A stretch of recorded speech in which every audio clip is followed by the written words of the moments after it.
are in Parasha Chukat, and one might say that the main theme of the parasha is the death of Miriam. But many other things happened also. And one of the major events that happened, of course, is the Moshe Rabbeinu hitting the rock, and the entire event with what's called Mei Meriva, the water of dispute, which in itself is a very not clear event, this whole thing with the water. So today, basically, I want to talk about two very important insights that this whole event, this entire encounter can teach us. And the first one is like the entrance to the main foundation of life, of success. And we all want to have success in our own life. Some people feel their time is over, so at least I wasn't successful, then maybe my kids should be successful, or my grandkids. First of all, that's not a good attitude. You can be successful all your life. It's never a lost opportunity. But the fact is that at the end of the day, we all want to be successful. I don't know anybody who opens a business and says, you know, I want this business to go down and I don't want to make any money here. I mean, and that's just in business. But with other thing, you don't start anything in your life with the intention of it to be a disaster. So everybody wants to be successful in what they do, whether it's with their physical activities, or writing a book, or climbing a mountain, or whatever it is. Our nature is to be successful. And why? Because we want to achieve something, and we want to have a good life, and we want to live a life of achievements. That's a natural thing with each and every one of us. So some people are more driven, and some people are less, and some people are lazy. But at the end of the day, everybody wants to be successful. Some are willing to put a lot of hard work, some not. But the insight that I want to take from this parasha, one of them, of course, is the main foundation, the principle of how to do that. The second thing that I want to take from this parasha is that every week that we talk about the parasha, there's always going to be one commentary that will ask a question. Sometimes there's going to be two commentaries asking a question. And that's really how you learn the parasha. If you don't ask questions, I don't believe you're really learning, because if you just go through the text and questions don't come up, then you're not focusing. The good students are the ones who ask all the questions. There was one student here once that in an inappropriate way disturbed the classes, but he had so much questions. And the rest of the people in the class says, you're disturbing the class. So the conclusion was, yes, ask the questions. The questions are amazing, but just ask them at the end. But he had so much questions that the conclusion was that he's the only one who's listening. He's the only one who's actually paying attention, because if you just nod, either, you know, you don't understand anything, so you have to pretend you understand. And the ones who ask questions are the ones to understand. I don't understand what's the meaning of this, and why does this happen? And that's really how we start all our classes. We present a lot of questions. How can it be? I mean, we want to learn something out of what the Torah is teaching me.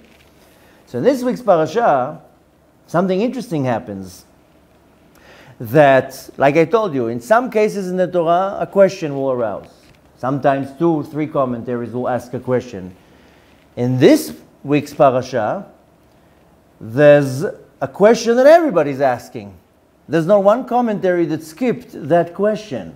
And not only commentaries, any person who reads it. And I'll tell you in a second, what are these questions?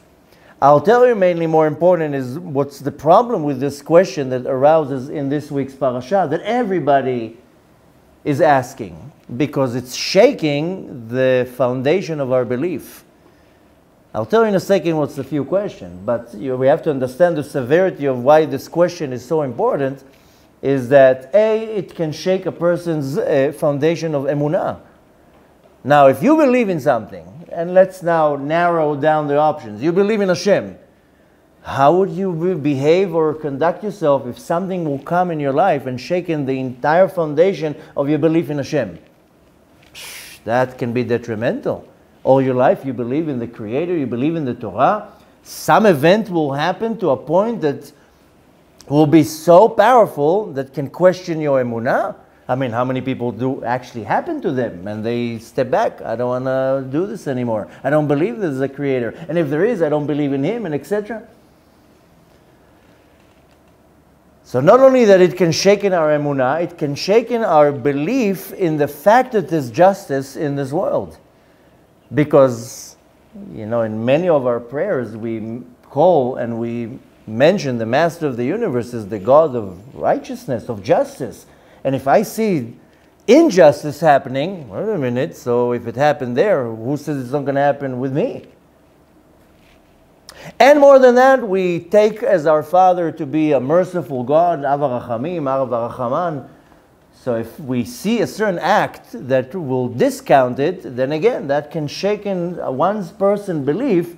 Wait a minute, I believe that the Master of the universe is merciful. Suddenly I see something going on here. Maybe that's not the case.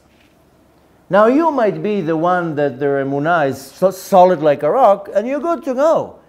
99% of the population of this world, their emunah is not solid.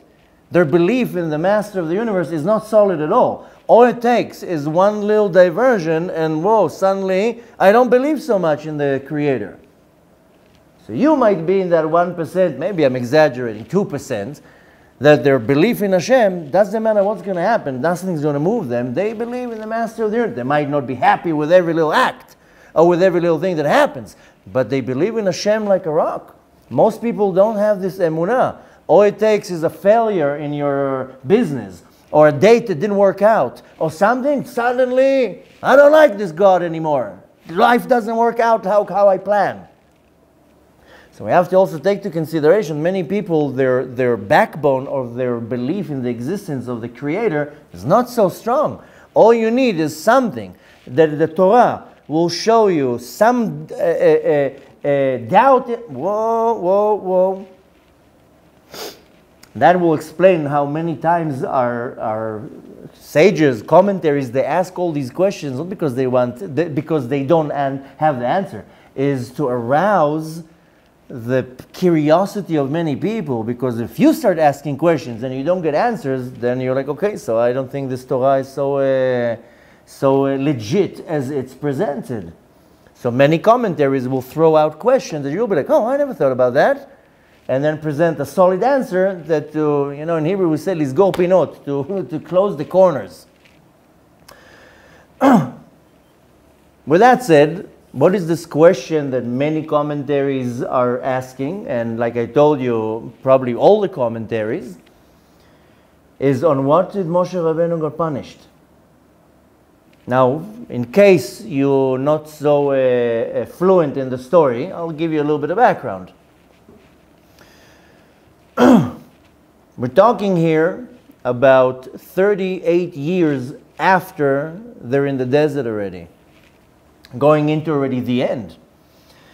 And what happens is that Moshe is commanded by the Master of the universe to go and get water out of the rock. And I'll tell you the story more in length in a second. I rather first go and focus on the problem that we have, then we'll elaborate on the story. But the story is that Moshe Rabbeinu goes and hits the rock, water comes out. It wasn't exactly what Hashem told him to do, and for that he gets punished severely. What did Moshe Rabbeinu do? What is the big deal that Moshe Rabbeinu did that he has to be punished in such a way? So the answer that Hashem tells Moshe Rabbeinu, now that will drag with it another question. But the reaction, the comment that Hashem tells Moshe, Yan asher lo hemantem bi la'akdisheni. Translation of, I will translate you the entire verse. It can be found in our parasha, in the book of Bamidbar, chapter 20, verse 12. Since you did not have faith in me to sanctify me in the eyes of the children of Israel, therefore you shall not bring this assembly to the land which I have given to them. That's a severe punishment. What did I do? That's what Moshe Rabbeinu gets punished. Now, what is the punishment? He doesn't go into the land of Israel. After leading the nation for 40 years in the best way possible, he doesn't go into the land of Israel. Now let me just present a few questions, then we can dive into it. First of all, the question that I told you before is, what's this big sin? What did Moshe Rabbeinu did? A few years before that, they make a golden calf, and Hashem forgives that. Moshe Rabbeinu hits a rock with a stick, and he gets punished in a severe way that he doesn't go into the land of Israel. Now, this didn't happen at the time of the spies, a year and a half, to be exact, a year and a quarter after leaving Mitzrayim. That's almost before going into the land of Israel. So I led the nation almost 40 years, and then a little mistake, and that's what I get punished? Question number one. Question number two, why is he getting punished? There was a miracle. Can you take water out of a rock? No. Nobody can take water out of a rock. So what's the matter? If he hit it, he spoke to it, he kicked it, there was a miracle. That's enough. Isn't this sufficient? I mean, what is it? You did not have faith in me to sanctify me. That's a pretty good sanctification, that I was able to hit the rock and water came out. There was a miracle. That should be sufficient. Question number three. Let's say Moshe Rabbeinu made a boo-boo. He made a mistake. So what? And find a little bit of compassion, a little bit of mercy, a little bit of good merits that Moshe Rabbeinu did to forgive. He says, you know what, okay, that's something minor. Let's pretend it never happened. What's the big deal? So he made a mistake. Now, if you're connecting these questions that I'm saying to what I told you a few minutes ago, these questions can question the person's emunah. Well, Moshe Rabbeinu made a small mistake and he's getting punished. I make big mistakes. What is going to happen to me? Next, another big question that nobody seems to find the answer. You know, when Moshe Rabbeinu got punished, you know what he says? In English, you don't pay attention because he says in English, since you did not. In Hebrew, yan lo he'emantem. He'emantem means plural. In English, you don't find the word plural here. It just says, you didn't have faith in me. In Hebrew, it says the word he'emantem, saying plural. Who's plural? Who got punished? Moshe and Aharon. What did Aaron do? He just stood there. So Moshe Rabbeinu is doing a mistake and Aaron gets punished? Next. Now comes a big question. When, and I'll tell you in a second the story, everything will come into the right sequence. But in the commandment, Hashem tells Moshe Rabbeinu, take your staff and go to the rock. If you want Moshe Rabbeinu to talk to the rock, why are you commanding him to take a staff? I told you to talk. I didn't tell you to hit. If I didn't tell you to hit, why are you telling me to take my staff? That's kind of tricking him. The word in Hebrew is lehachshil, is to make a person fail. If I give you a knife, I'm taking into consideration the danger that you might do something with that knife in a moment of anger or whatever you want to call it. Why are you telling him to take a staff? Tell him, Moshe, no staffs, no sticks, no rods, just you. So we have here a bunch of questions that, like I told you, that if you didn't ask these questions, and don't be offended what I'm about to say, you didn't pay attention to what the text says, because you just went through the text, No questions, okay, that's what the Torah says, which in one way, sometimes, not expanding your horizons is good. No questions, then you don't put yourself into any situations that you might not be happy with the answer. Sometimes, keeping it simple is good. But that's not our approach right now. I read the text, questions should come up. If you read these questions, or you come up with these questions, you're saying, what's going on here? Nothing seems to be working out.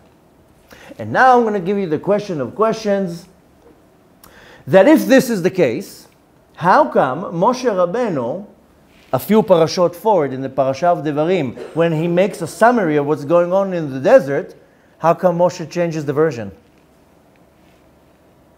Because what does it says in the Parasha Devarim?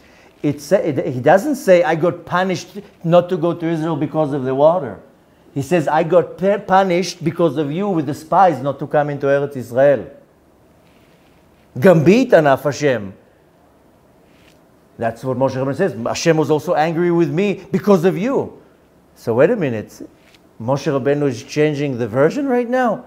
If he really got punished not to go into the land of Israel because of hitting the rock and not fulfilling Hashem's commandment, and that was the punishment, then he should have said that in Parashat Dvarim. I didn't come into Eretz Israel because I hit the rock. Why are you now switching the version and you're saying, no, I was punished not to come into Israel because of what you did with the spies? So Moshe is covering up the evidence. Okay. Now that we presented a few interesting questions, let's now see what the parasha is trying to tell me. So first of all, a little bit of background of what's going on. We're talking here, you have to understand that Parasha Chukat is 38 years into the desert. This is called I don't know how you would translate it in English. In Hebrew it will call Parashat Ma'avar. The parasha of like jumping from the beginning of the desert to the end of the desert. Okay? First comes another big question. What happened in the middle? What happened 38 years?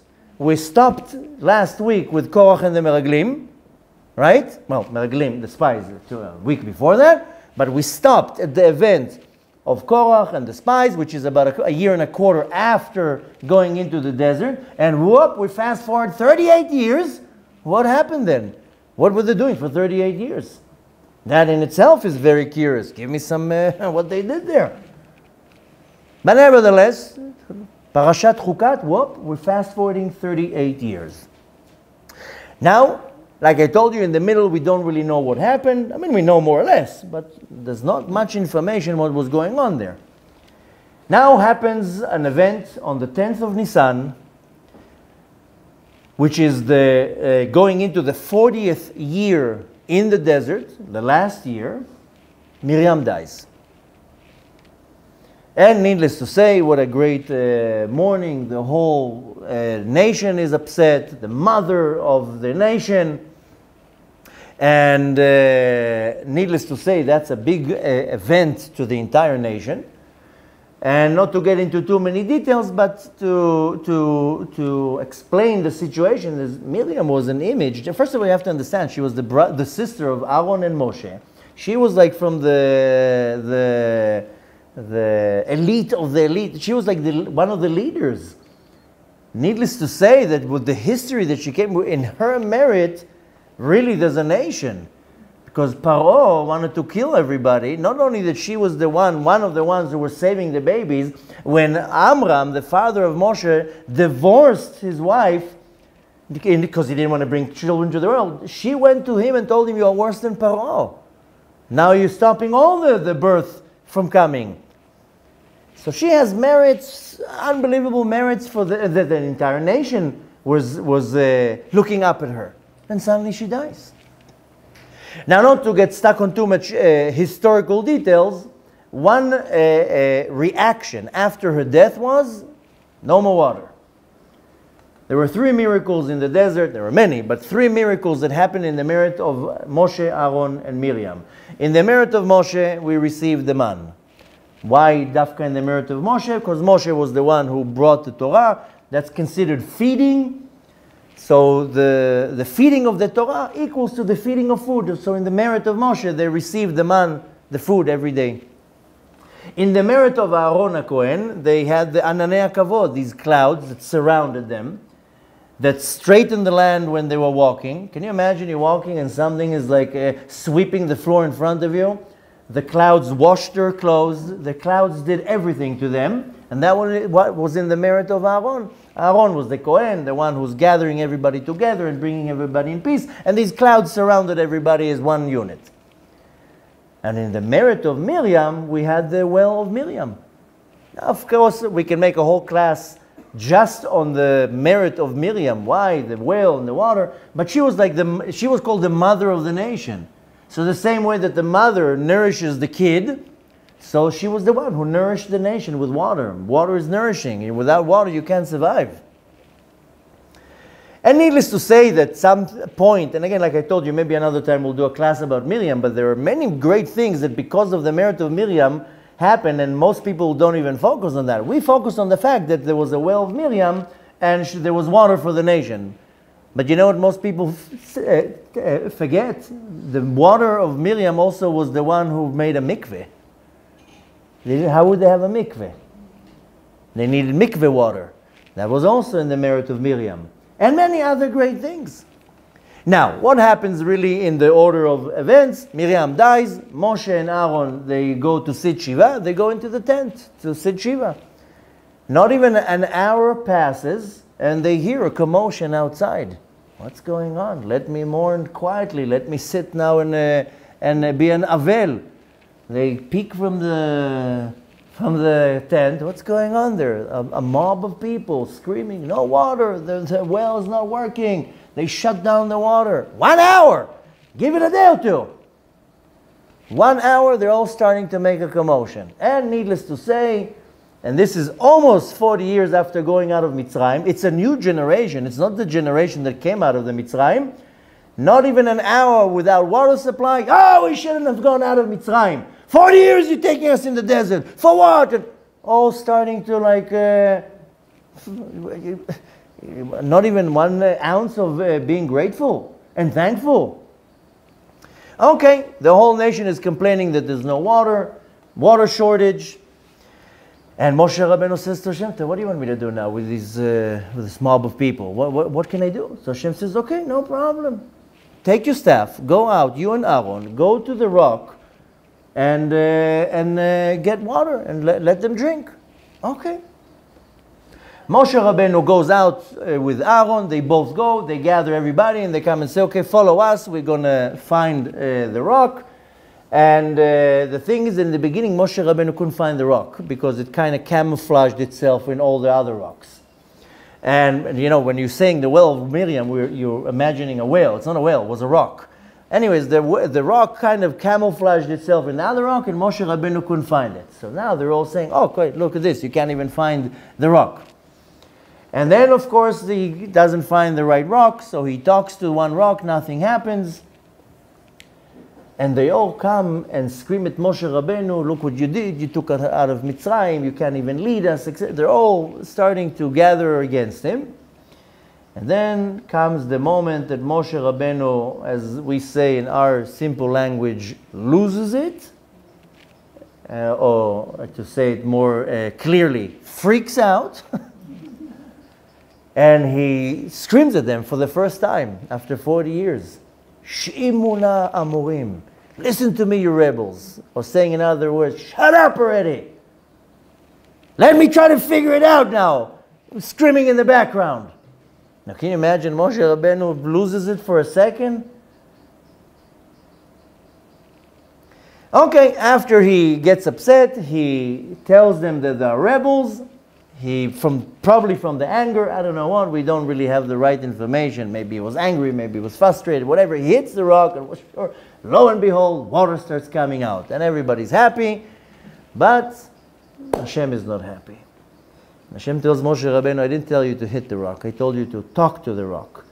Since you did not sanctify my name by speaking to the rock, therefore you and Aaron are punished and you're not going to go into the land of Israel. And we're talking here about moments before they're going into the land. Now comes, of course, the question that we asked before that should be asked by any reader What's the big deal? So Moshe Rabbeinu got a little bit impatient. So, oh what?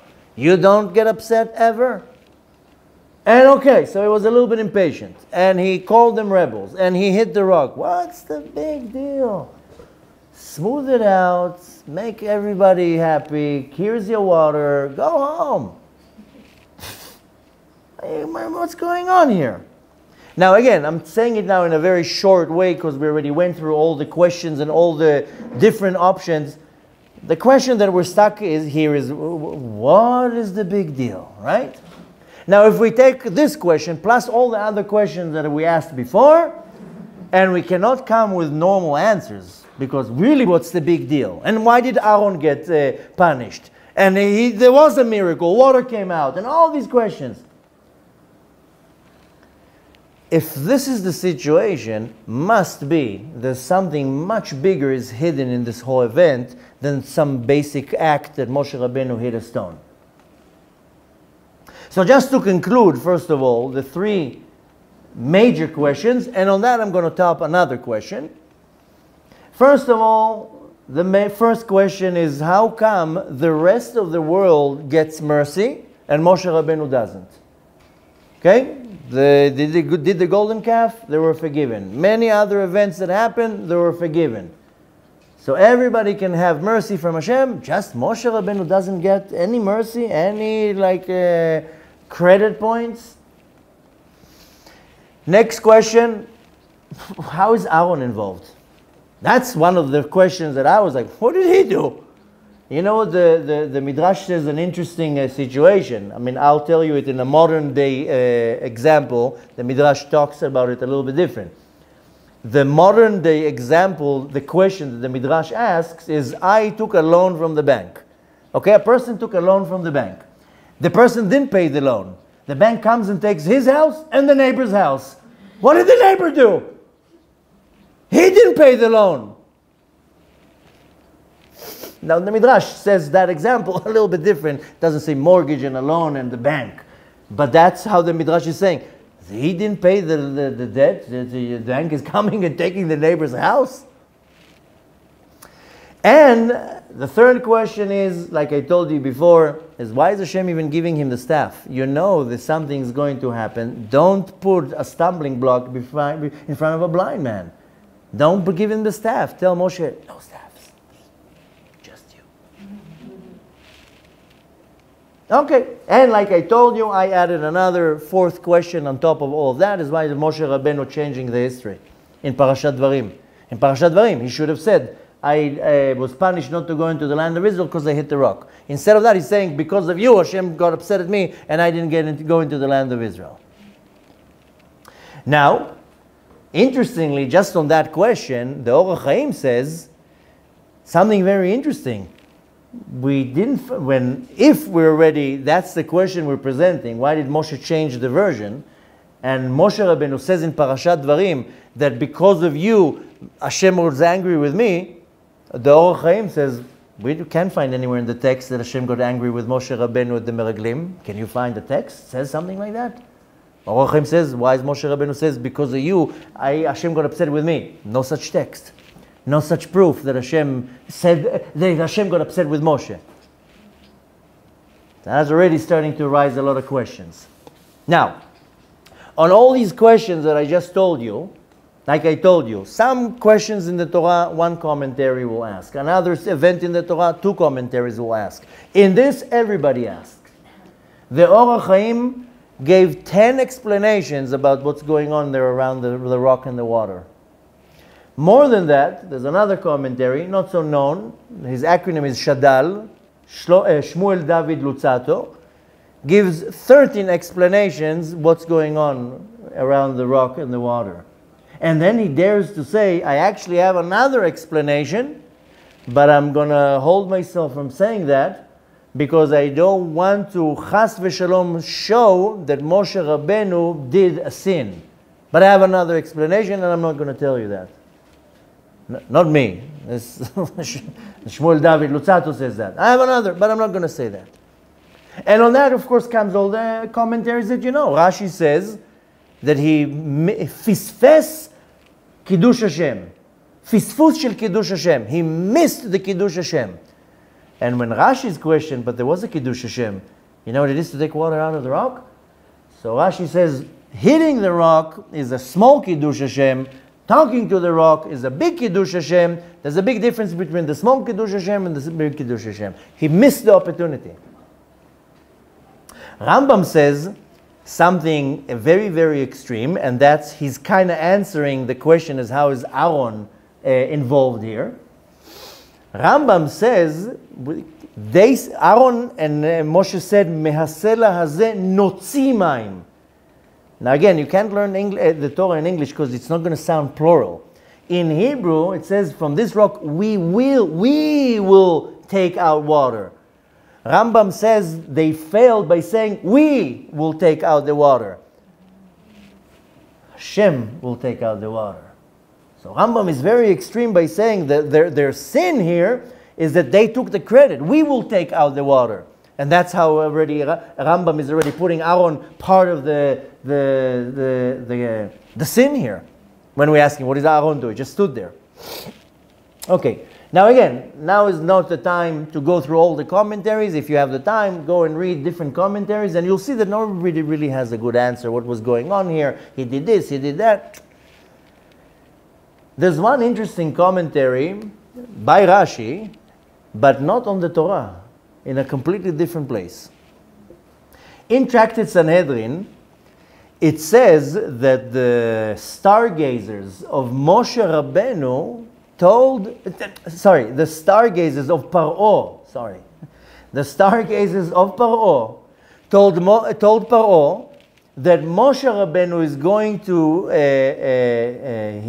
his fall, he's going to be on the water. His fall, his, collapse, his failure.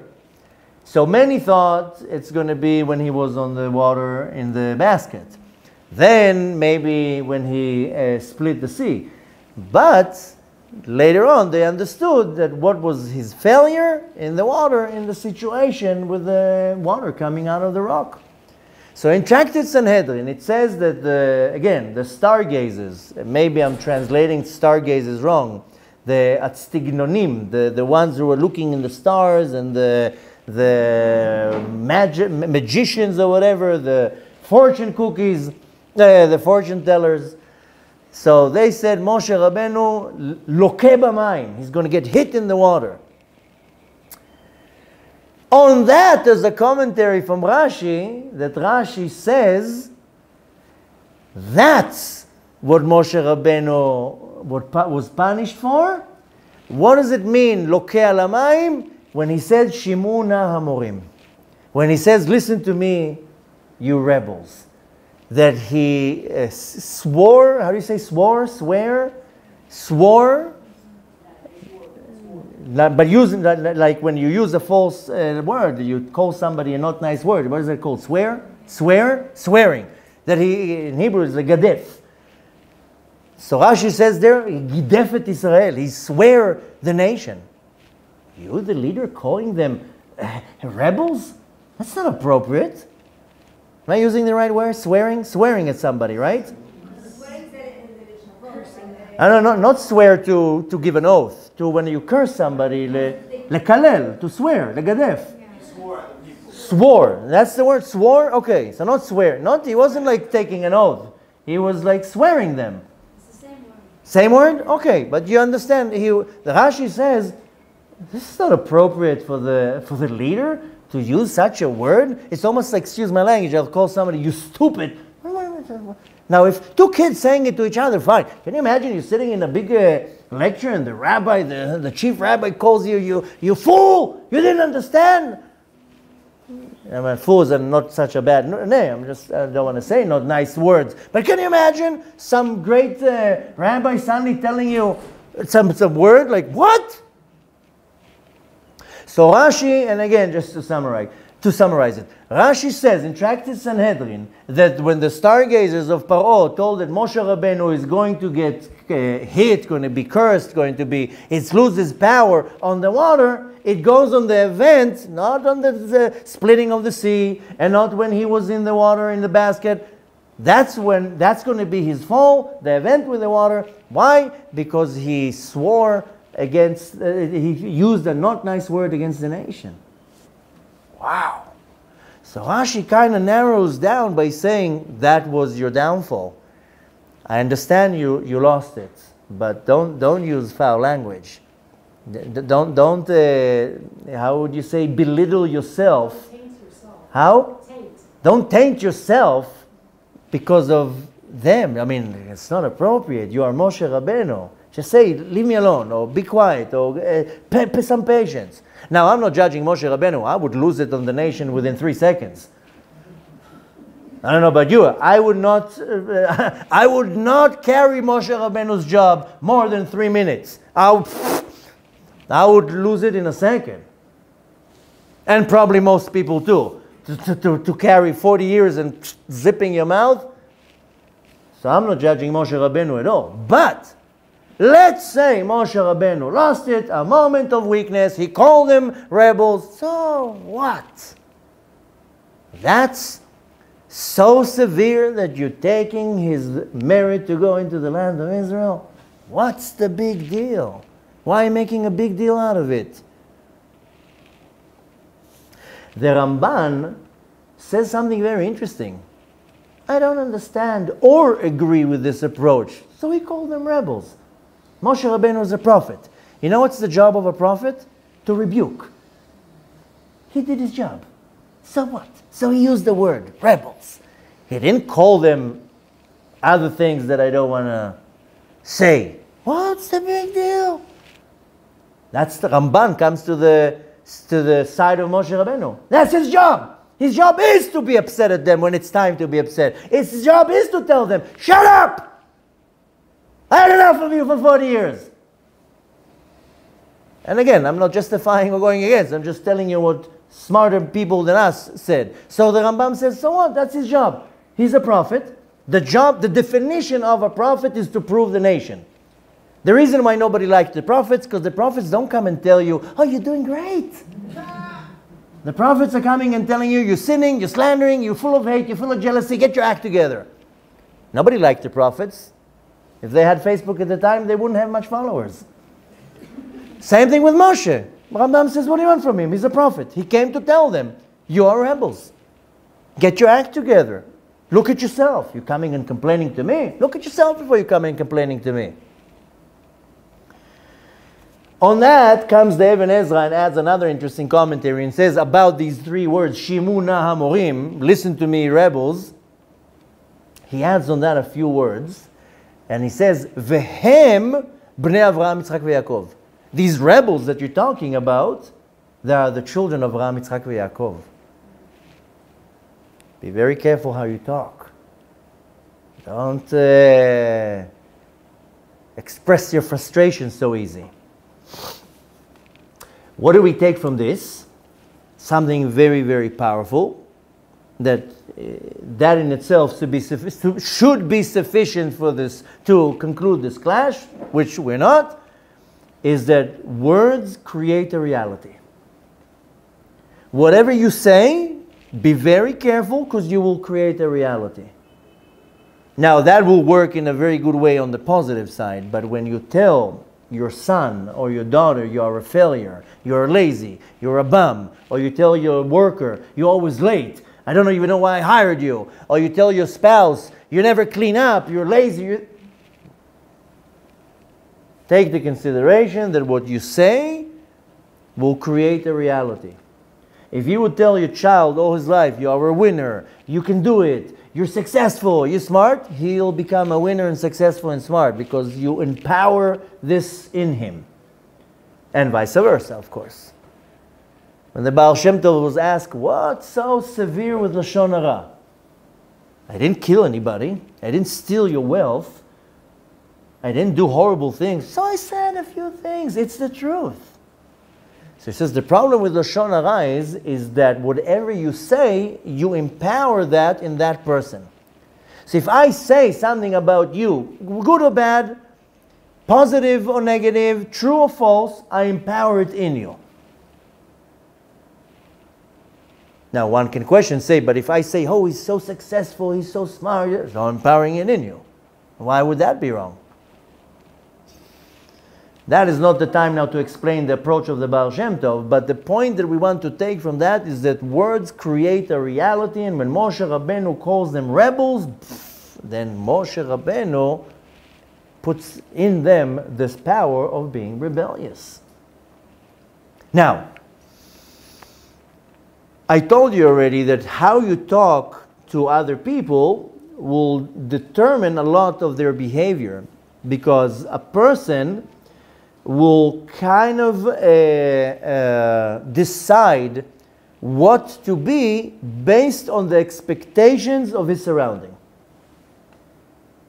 I'll say it again slower. Most people will determine how to conduct, behave, and be based on the expectations of their surrounding.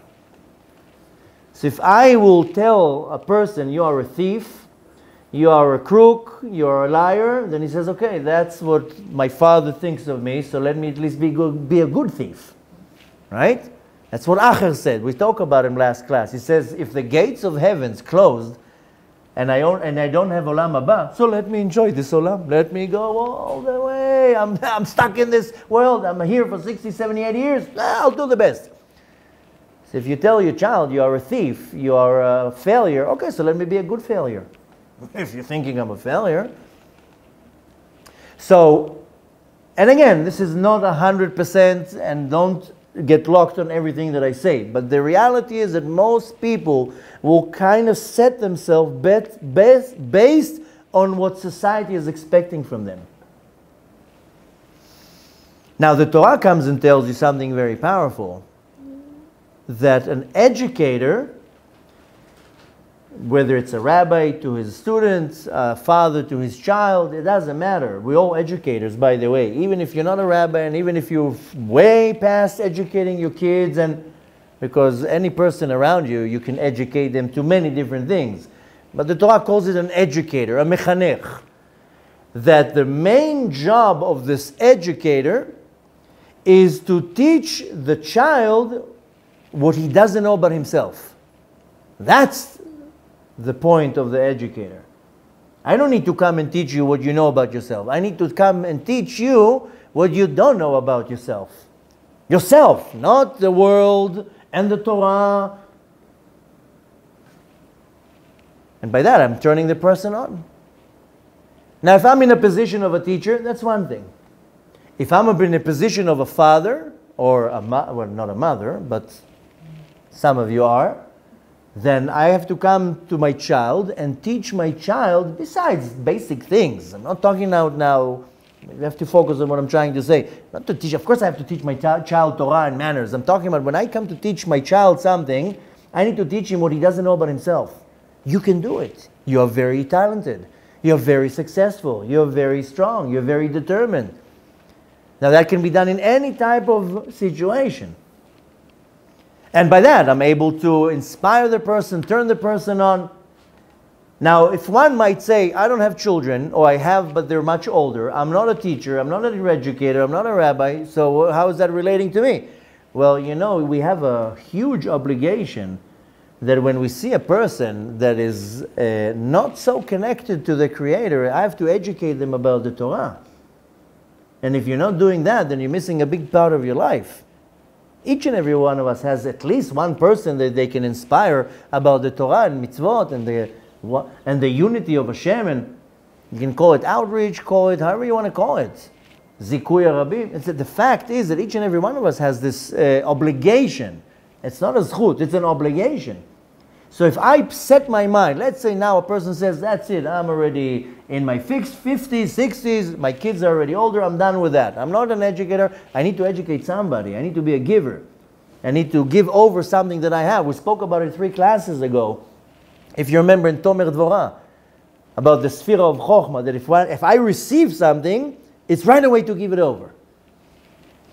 So any person can take this approach and to understand that when I give something over to somebody is to empower something in them that they didn't know. And this, I don't know if we have time to talk about it right now in this class, but we all have the obligation to reaching out to another person that is not in the same level of observance of me, or maybe doesn't even believe that there's a creator. So you're all educators. Everybody's an educator. And if you know something about the truth of what's going on in the last 2 years, suddenly all the world became educators because suddenly something shifted in the world. So if you know something about the truth of a certain matter, you have the obligation to go and educate somebody and to teach them. Now, how would you do it? Now, let's say, just for the sake of the example, I know the fact of the matter and I came to the conclusion after research of months and months and months that the lie that they're telling people that the vaccine is good for you, and I figured it out that it's not good. Should I just zip my mouth? That's the question that I got thousands of questions, the same question from thousands of people. Should I know the truth. Should I shut my mouth, or should I go and tell people and warn them and educate them? And you know how many thousands of this question I got in the last 2 years? I figured out the truth. Not me. That's the question. Should I tell my parents? Should I tell my boss? Should I do this? Should I shut my mouth because I'm going to be attacked, ridiculed, mocked, and whatever? Or should I? Of course, you know something, you know the truth, you go and educate another person. How do you do it? Then you have to know how to do it. And again, we were talking about educating somebody in the existence of the Torah and the existence of the Creator. I'm now taking it to a different place. And the reason I'm saying that, because some people might say, I'm not an educator. Everybody's an educator. You sat in a class right now. You go home. You have to give it over to somebody. You take something out of the class. From my experience, from the hour-and-a-half class that you sit here, most people take 1 or 2%. They don't remember all the details.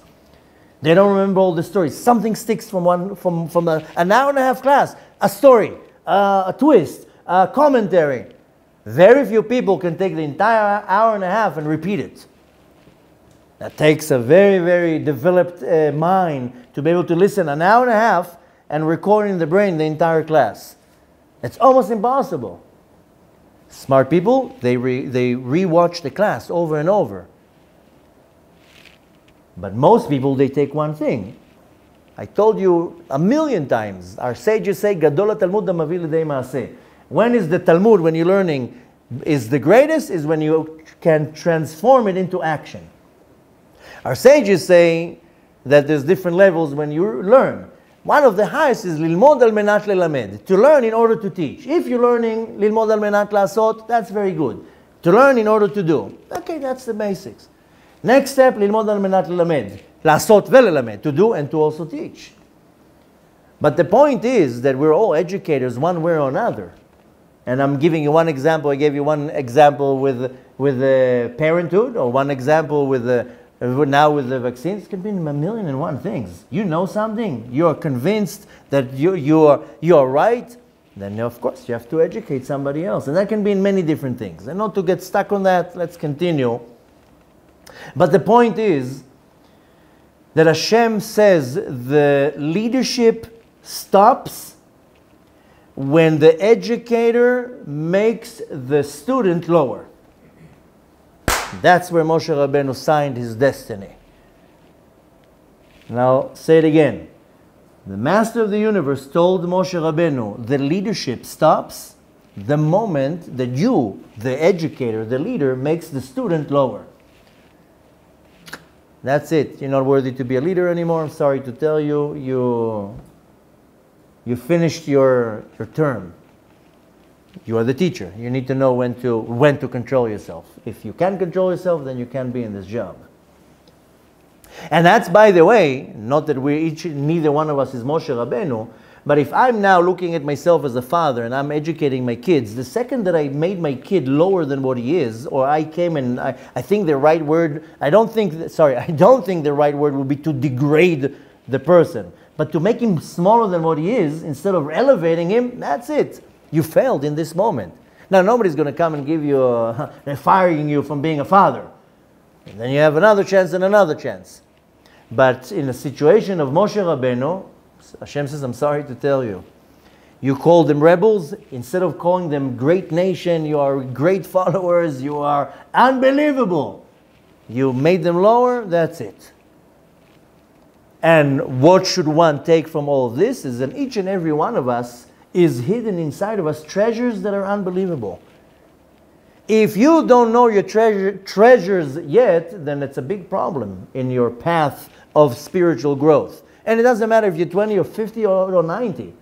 You need to figure out very fast what is the treasure in you. One is an amazing artist, another one is an amazing singer, another one is an amazing educator, another one is an inventor. Doesn't matter what it is.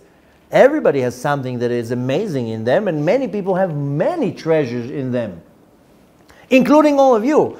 I'll tell you what's the problem. That you can't reveal it. Somebody has to reveal it for you. You can find your own treasure.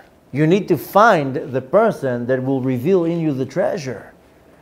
So some will call it a rabbi, a mashpia, a sponsor, or there's many different words to that. Now, if once you found those treasures, go ahead. No, you don't have to fire a rabbi. I'm just saying, each and every one of us has unbelievable powers. I call it now treasures, because that's how the Midrash says, that we have a lot of treasures inside. Person can feel or think that they're rude, and really they have unbelievable compassion inside.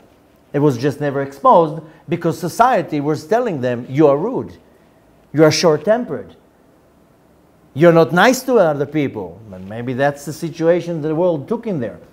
And all it takes is a person to come and says, wow, I've never seen such compassion in a person. Really? I'm compassionate? I'm compassionate? Wow, I didn't know that. So imagine how you would feel when somebody will come and point out these amazing things in you. Suddenly you blossom. You're like, wow.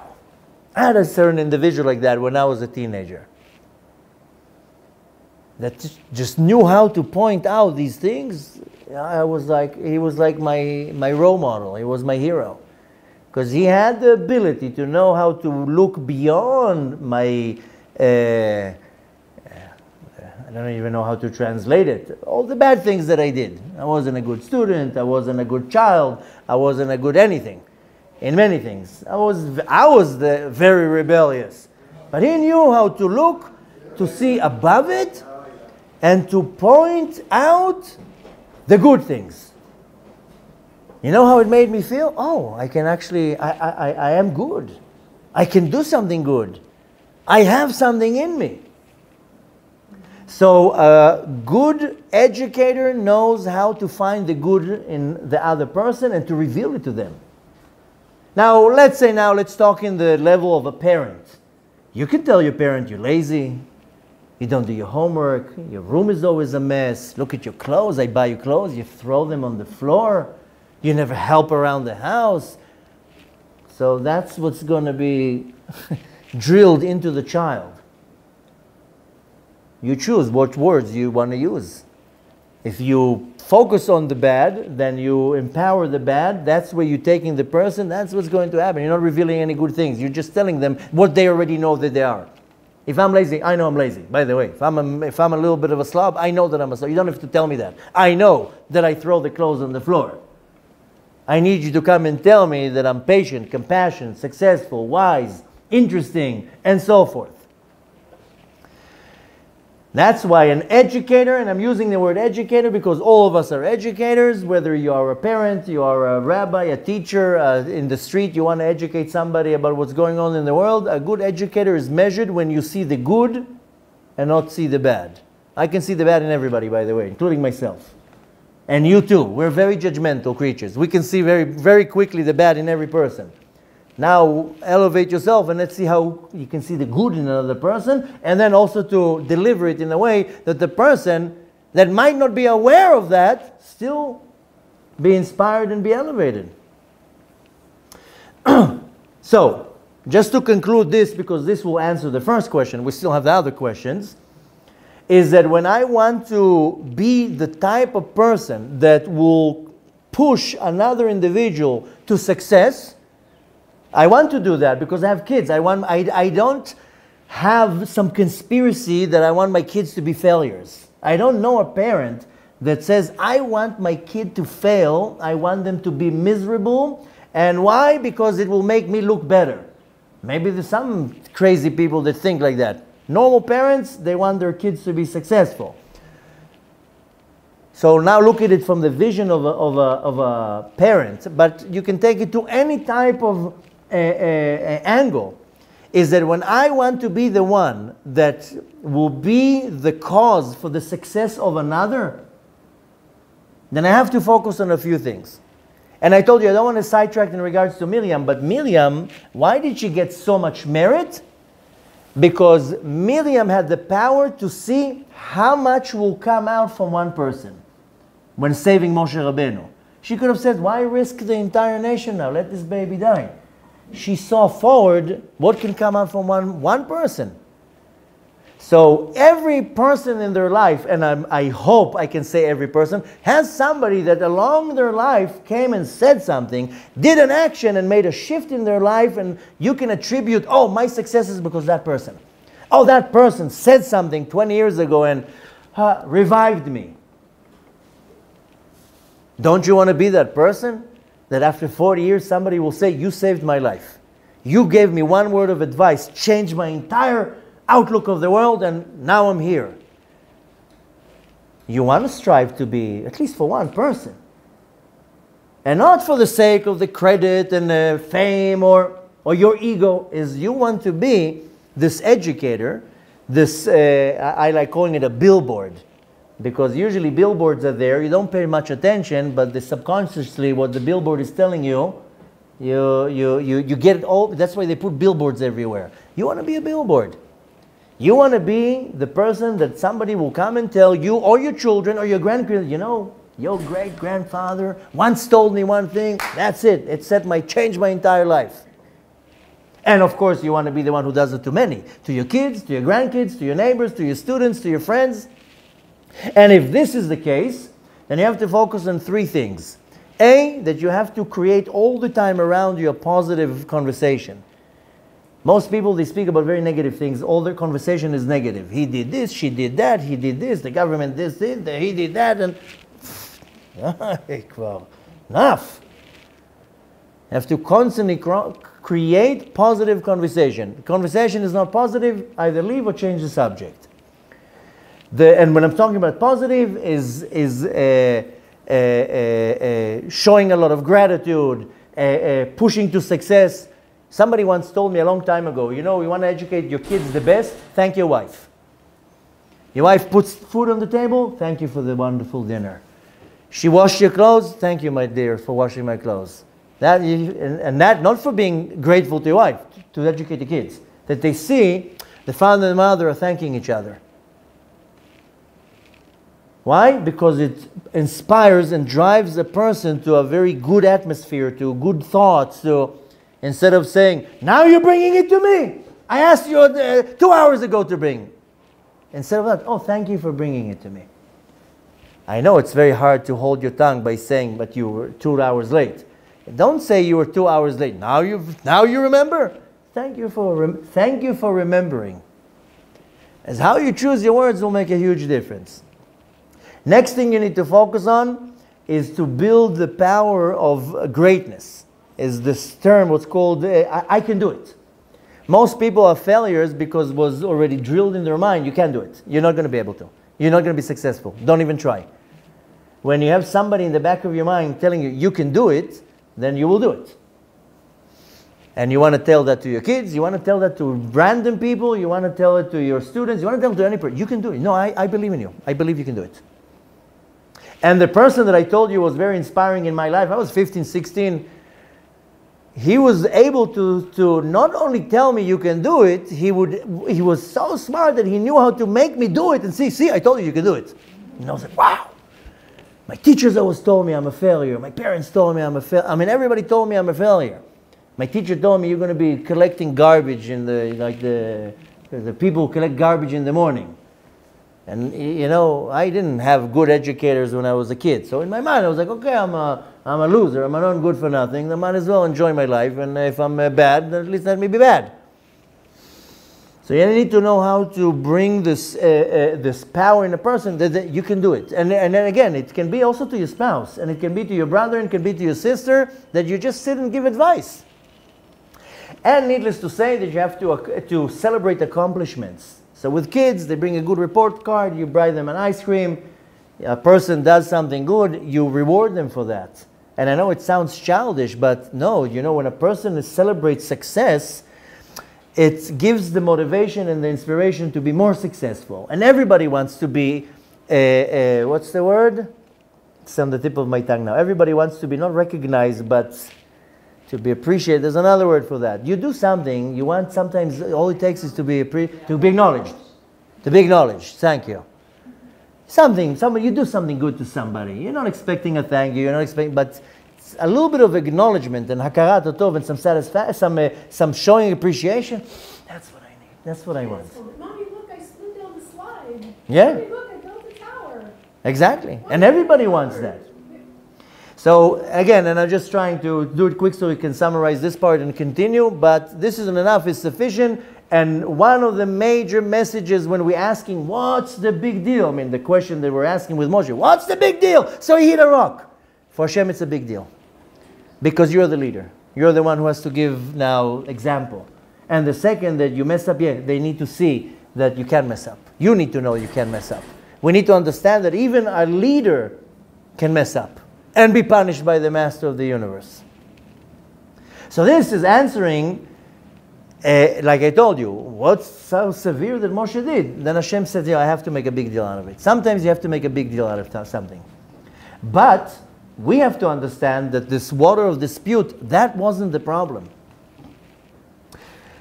Already, like Moshe Rabbeinu said, at the time of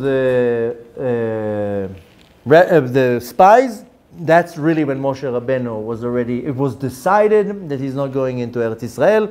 That already is answering the question why he changed the version. He didn't change the version. The truth is that Moshe, the decree that Moshe is not going into the land of Israel happened with the spies. That's why Moshe Rabbeinu didn't change it. I'll explain to you in a second why he didn't go. But the Midrash says something very interesting, that, like I told you, that there was a conspiracy. The Midrash says, Nora alila al bnei Adam. There was a conspiracy, so to say, against Moshe Rabbeinu. And the answer, the Midrash says, is that he didn't want Moshe Rabbeinu to go down in history with a big sin. That he should go down in history with something minor. Okay, hitting the rock. Then we can say, okay, it wasn't such a big deal. And why?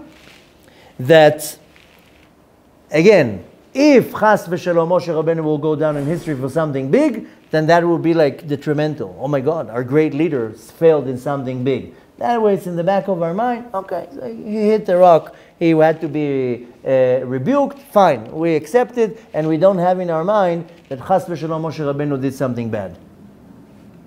Now, why is all this? Now, first we also have to understand that the generation of Moshe Rabbeinu didn't go into the land of Israel. Okay? The generation we're talking here now, the rebels, they are the ones who went into Israel. The generation of the spies, they didn't go into the land of Israel.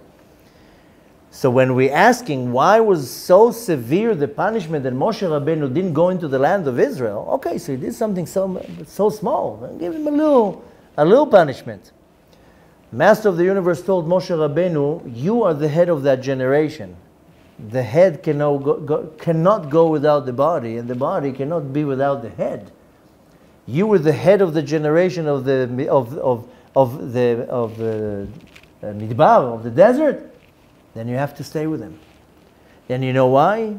Because you're going to be the one who's going to resurrect them in the desert. They all died without burials, no graves. There's no graves in the desert. You led them out of Mitzrayim. You're their leader. Then you stay with them. The water of dispute, that's a cover-up. That's just a scene to cover up the situation. But the reality is that Moshe Rabbeinu, that's why when we ask him, what's the big deal? It wasn't a big deal. It had to be some type of a cover-up. But on a personal note, Hashem told Moshe Rabbeinu, I'm sorry, you are their head. The head cannot go without the body. You have to stay in the desert. Now, some commentaries will say that the generation of the desert lost their Olam Haba, their world to come. But we still know that Moshe Rabbeinu is buried in the desert with them. Why? So he can resurrect them and get them out. On that comes a very interesting question that this will shed the light of really what we want to take from this entire thing. is that if you go to the last tractate in the Talmud, the tractate that concludes everything is in the tractate Nida. Nida, the term Nida is when a woman has her cycle, then if she doesn't go to the mikveh, she's considered Nida. And not the most smart way to use the word, she's impure or something, because then the woman is, I'm impure, you're calling me impure. The state is called Nida. So there's a very interesting question towards the end of the tractate that it ends with a very interesting story about a certain group of people that are called Anshei Alexandria, that they came with some weird questions to Rabbi Yoshua ben Hanania. Okay, and they asked him 12 questions. That's the story, how it ends. And these people were like real lowlifes, these Anshei Alexandria. These were people that were very rebellious and very going against the master of the universe and heretics. They went down to Egypt and they built a Bet HaMikdash in Egypt that was bigger, fancier, and nicer, and so forth. Like a competition to Bet HaMikdash. Can you imagine? And it says that this Bet HaMikdash was, first of all, beautiful, but it was so big that if somebody would stand on one side and scream, on the other side you wouldn't hear it. That's how big it was. The Mikdash was called Chonio.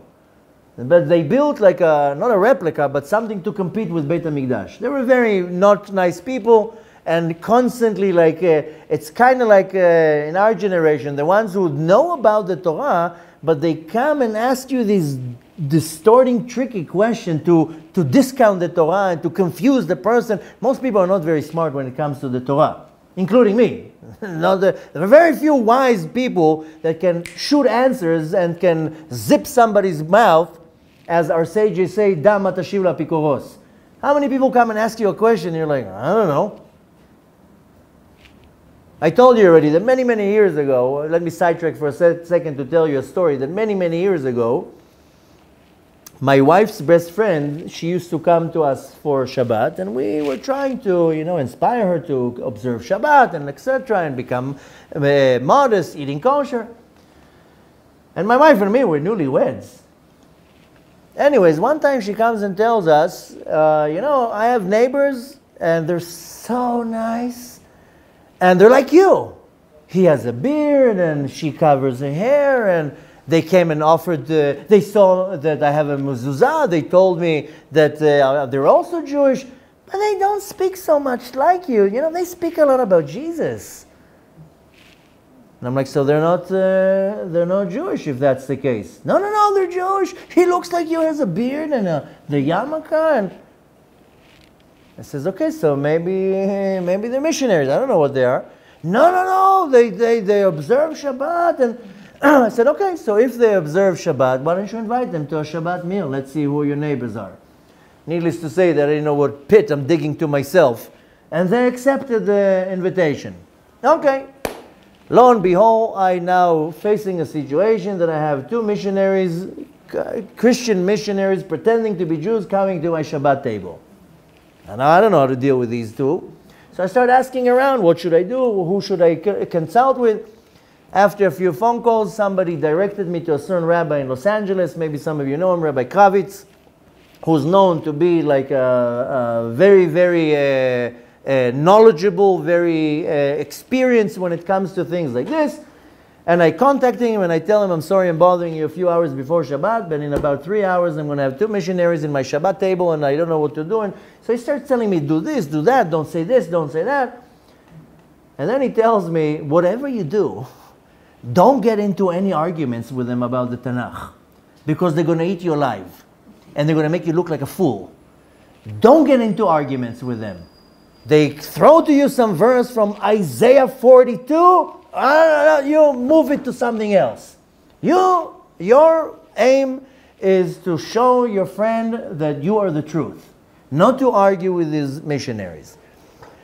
To make a long story short, I come home from the Bet Knesset, sitting a couple. He looks totally religious.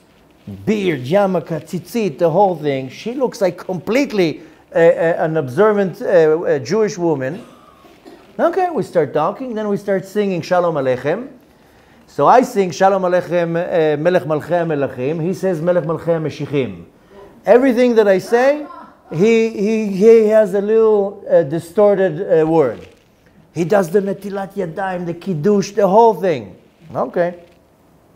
Anyways, to make a very long story short, I think one of my classes I actually shared the entire story. To make a very long story short, I was trying to keep it nice. My goal, I'm here not to argue with him. I'm here to save my wife's friend and to show her that we are the emet. And I was talking. At some point, he was like, "Okay, you spoke enough. Now I want to talk."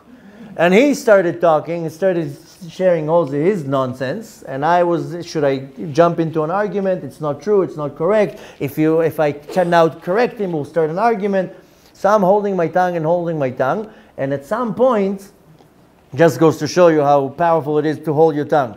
At some point, I kept saying, "Your guy," okay? So he said something, and I was like, "Well, your guy says," and at some point, he flipped out. "Say his name!" And I was like, "No, I'm not going to say his name." He flipped out, cursing, yelling, and now coming with all his junk coming out of his mouth. I sat quietly, and we won the battle, because at the end, they left angry. and my wife's friend was like, "Okay, I see now what's the real deal and what's not the real deal." I'm telling you the story of a very short version of the story. Their deception, their precision was so unbelievable. But why am I telling you all this? The knowledge. He would corner me in a second. Now I'm going back 20 years. Maybe now he will still corner me, by the way. Because you have to be so knowledgeable to know how to answer every little corner, to be able to not only shut him up, to discredit him. Very few people can do that, by the way. And why am I saying that?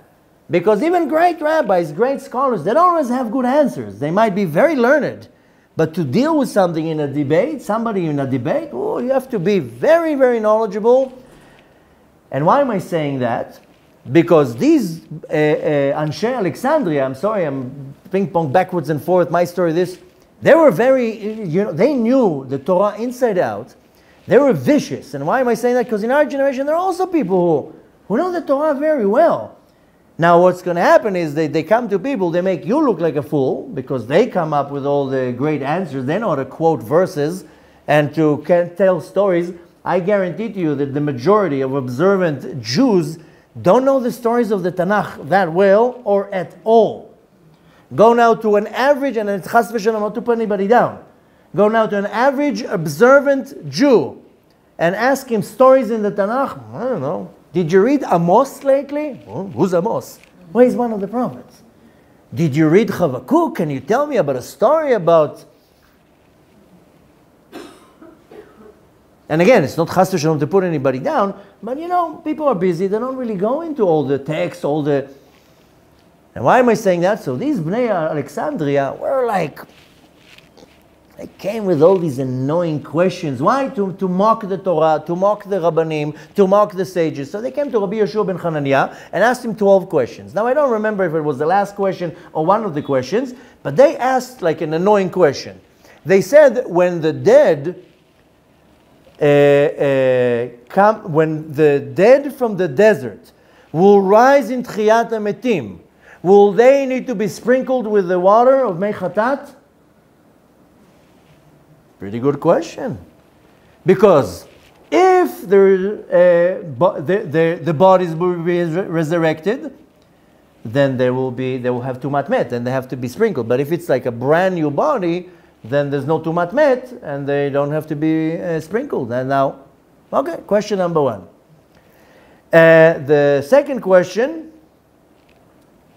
Sorry. I'm confusing. It's two answers, one question. The question is the dead from the desert, which means all the generation who died in the desert, will need to be sprinkled in Tchiyat HaMetim? Do they have tumat met or do they don't? So Rabbi Yeshua was pretty smart. I mean, very smart, but he knew how to answer, and he answered them with two answers. The first answer is, L'chsheyavo nachkim lahem. When they come, we'll examine them and then we'll know the answer. So they tell him, but we want the answer now. He says, but we have to wait till they come, and then we're going to check them if they have their loose bone. If the loose bone survived in the desert, so they have tumat met, then they have to be sprinkled. But maybe they don't have a loose bone. Maybe it's going to be a brand new creation, as we're going to learn in 20 minutes in Shara Gilgulim, that sometimes it's a brand new body, then there's not going to be tumat met here. And the second question answers that he gave them, L'chshe'yavo Moshe Rabbeinu itam. When Moshe Rabbeinu is going to come with them. What is he going to do with Moshe Rabbeinu? I asked you about the metim in the desert. So he's already telling you, but Moshe Rabbeinu is buried with them. But Moshe is not going to be resurrected in Tchiat HaMetim. He's buried in the desert. So he already kind of flipped the answer by telling them, hey, we have to wait for them actually to come so we can examine to see the body. And maybe he didn't tell them that we're going to have x-ray machines, but he said we're going to examine to see whether, there is an argument if the loose bone is the tailbone, or if it's here, how do you call it? Forgot the name in English. Brainstem? How? Brainstem. Brainstem. Some say that's the loose bone, which is here. Some say here. Listen, I'm not going to get into the argument right now. There's difference of opinions. But the point is that Rabbi Yeshua says, let them come, and then we'll examine them, then I'll give you an answer. And the other thing is that Moshe Rabbeinu will come too, and we'll see if we have to sprinkle him or not, or he will say. Now comes a big question for Rabbi Yeshua. If you don't know the answer, just say, I don't know. Why are you telling them that they're going to come, we're going to examine them, let's wait for Moshe Rabbeinu? Just say, I'm sorry, I don't know the answer. Right? That's what our sage says. You don't know the answer, just admit, I don't know the answer. Next question. So, when really the question is very smart question, and the answer that he tells them, well, it really depends on the loose bone. Now, because the resurrection is dependent on the bone. Saying in other words, and again, that's the answer he gave you, but I'm taking out of this explanation what we want to take from all the questions that we were asking here. That Moshe Rabbeinu ended up staying in the desert. I told you, Hashem told him, you are the head. The body can't be without the head. You can be without the body. Moshe Rabbeinu had unbelievable self-sacrifice, mesirut nefesh, to the nation for 40 years. Suffered all their nonsense, answered all their questions, led them, prayed for them, appealed in their name, everything. You know what mesirut nefesh is? You know what a sacrifice it is? With all the things that they went against him. How many times, and this might not everybody will relate with, how many times you feel as a parent that you do anything in your power to give anything you can to your kids, and they don't comply, they don't appreciate, they don't thank you, they don't do anything, and you're like, all my life I gave to you. I gave you my sweat. Now I know not everybody will relate, either because they're not parents yet, or maybe they had amazing kids. But the reality is, as a parent, I'm sure you felt that, I gave so much. Now, when you became a parent, did you do a deal with your kids? I'm going to give you so much, but I want to thank you. No. You did that because that's what you were created for, to bring the next generation into the world. To educate another generation, to take another generation and lead them into the path of the Torah. I think Moshe Rabbeinu signed a contract with Hashem. You're getting at the end of the 40 years, $20 million. You're getting a plaque saying you did successful. I think Moshe Rabbeinu had some negotiation with Hashem. What am I getting in return? Moshe Rabbeinu did it because that was what the Master of the Universe wanted him to do, to lead the nation. And why? He was still willing to go and die with them in the desert, so he can. So in his merit, they'll get merit Tchiat HaMetim, that they should be resurrected in the dead. And the message that we're getting here is that in many of the cases, it could be even in all of the cases, you do things to others, and they're not going to thank you, they're not going to appreciate what you said, they might not pay you, they might even go against you and slander you. The bed wasn't comfortable, the food was cold, and she's a horrible host. And really the message that we want to take from that, and that's the true leadership of Moshe Rabbeinu, and what he's showing to us, is that you do things b'msirut nefesh, you do it for the benefit of another person, for them to have their olam haba. Not for you to be thankful, for you to get thanks and gratitude, and you did amazing. So when you ask yourself, do I need to help this person right now? Financially, emotionally, mentally, spiritually. It's not what you get from that. You see another person, the situation is, the Master of the Universe brought you to a situation that you are the one that can inspire, give, and change somebody's life, then you're not thinking, normally you won't think that. You see a house burning on fire, you're thinking, I wonder if the person that I'm going to save will buy me a present. I don't think, I heard he's pretty cheap. I don't think they're going to buy me a present. Let them burn. Chas v'shalom, of course. You see a house on fire, you jump in. You don't question the person. Tell me, how much money do you have? Before I save you,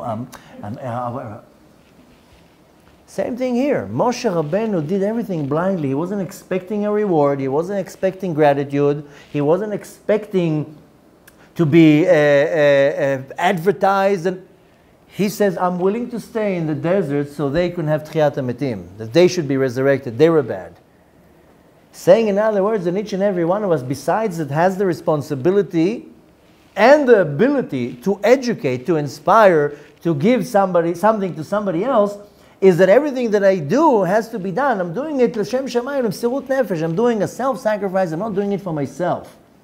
I'm doing it because I was commanded, because that's what Hashem wants me to do. If Hashem put me in this situation, that's what Hashem wants me to do. For the benefit of another person. That's why we can conclude by saying, Moshe Rabbeinu, I told you that many, many times. We call him Rabbeinu. Rabbeinu means our teacher. He should have been called Moshe Anava. He's the greatest prophet at all. He should have been called Moshe HaMelech. But he's Moshe Rabbeinu. Rabbeinu is our teacher. And he teaches us how to behave. Yeah, and sometimes you have to go down for the benefit of somebody else. Sometimes you have to suffer and not get what you want for the benefit of somebody else. That's a true leader. So the parasha is coming to teach us how to become the true leaders that Hashem wants us to be. Hashem wants all of us to be leaders, all of us to be successful, all of us to be educators. And each and every one of us, in my private domain, I have to figure out who am I leading. Am I leading 3 kids? Am I leading 7 kids? Am I leading a congregation? Am I leading people on the street that are lost and confused in the darkness of this exile? Who am I leading? So we'll conclude by saying 2 things. If you are not even in the path of leading, then this class should be the changing point of your life, that you have to become now a leader. Who are you choosing to lead? That's your decision. Whether it's your children, students, or random people in the street. And if you are already a leader, then you do it not for the getting gratitude, not to being paid, not to say, I did that. Is you do it because you want the benefit of another person to inherit Olam Haba.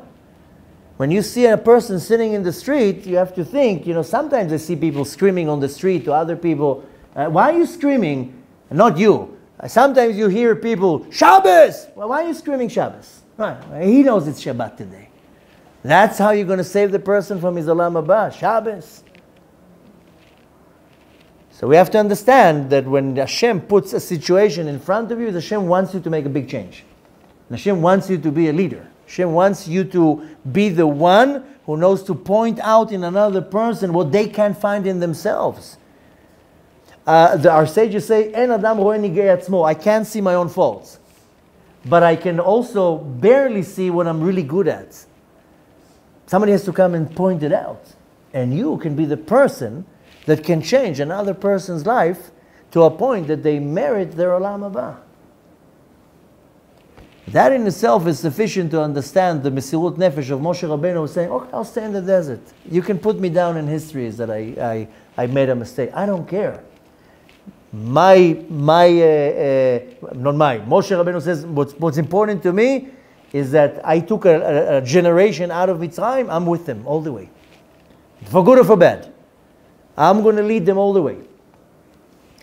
So all that's left is to wish us all to really find our true purpose and to understand that our ultimate purpose is to know how to give whatever we have is to another person. It's to make another person's life a better life.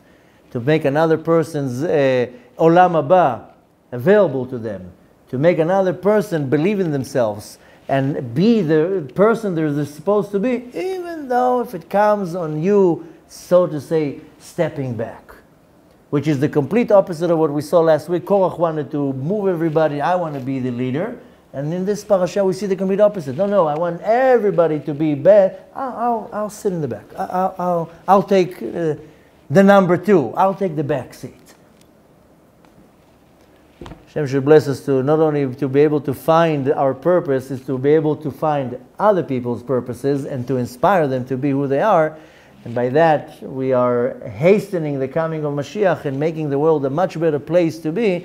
And Bezrat Hashem, the question of these Anshei Alexandria, whether the generation of the desert will have to be sprinkled or not, will be answered very soon with the coming of Mashiach.